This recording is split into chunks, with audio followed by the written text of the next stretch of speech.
Good morning, my fellow yogic travelers. I'm mighty glad to be alive today, and I hope that you are too, as we continue to live, laugh, love, learn, linger, and live the life we love. All right, here's a little slideshow. It's called Yajna, which literally means sacrifice. Sacha facere, to make sacred. How do you make things sacred in your life? Well, first you have to give of yourself, like in this fire ceremony, and tapas, austerity. You have to be willing to let go of other things that don't serve you, things that you'd be happier without. And then you understand what it is to live a life of sacrifice and get the benefits from that.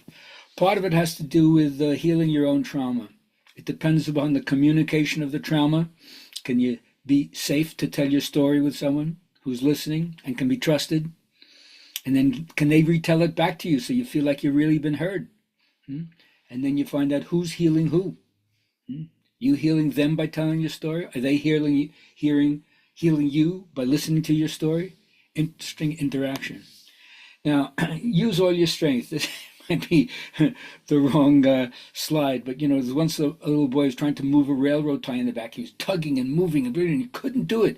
And father said, what's going on? He says, I can't move it. He says, well, you haven't used all your strength. He says, what do you mean? I'm tugging. I'm doing everything I can. You haven't asked me to help you. So don't think that you have to lift the heavy weight by yourself. Get support. That's what community is all about. Sacrifice your ego's willingness to think it can do everything by itself and get help, build community. Now, this is an old quote from Samuel Johnson.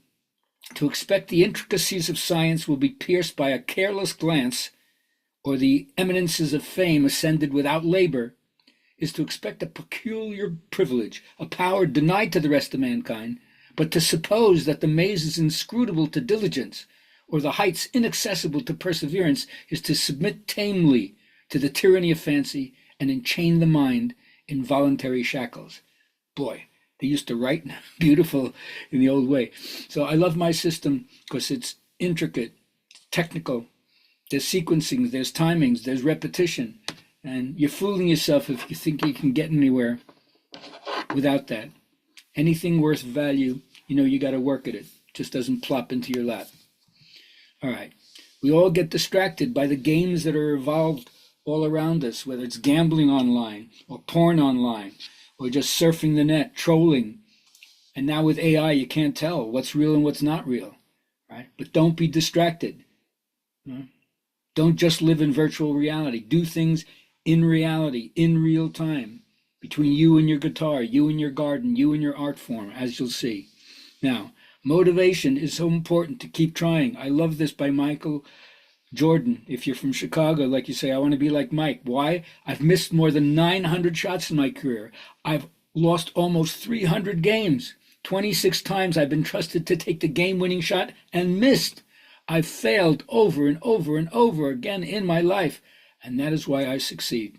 How many times have you heard me say, failure leads to determination? Don't give up. Keep on trying. So motivation, keep on trying. Next, creativity, keep on inspiring. I love this about Manet. When he got too sick to stand at his easel, he started doing collages sitting at a table. When he couldn't even sit at the table, he had his friend put a piece of chalk on a long extension. And even in bed, he was still creating art. He is art.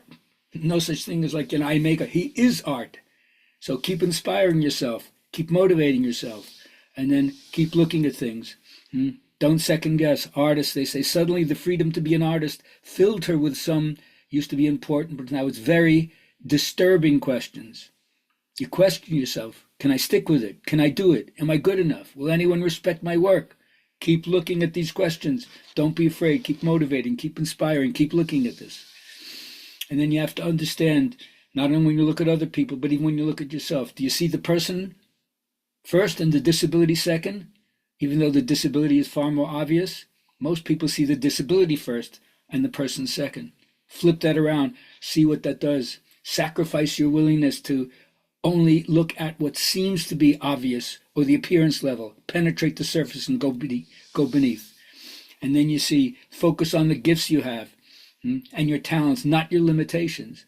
The things that people do when they have impacts on their anatomy. that you can't believe anybody could live with that. They not only just live with that, they turn it into a power for themselves. What guts, what's resilience? Human beings were incredible in some ways, right? Dig deep and find that part of yourself, especially if it's not nearly as severe as what other people have to go through. And then enhance and provide the one-on-ones. I love this. Maybe disarming candor is too much for people, but management experts say bosses should have frequent one-on-one meetings with the underlings.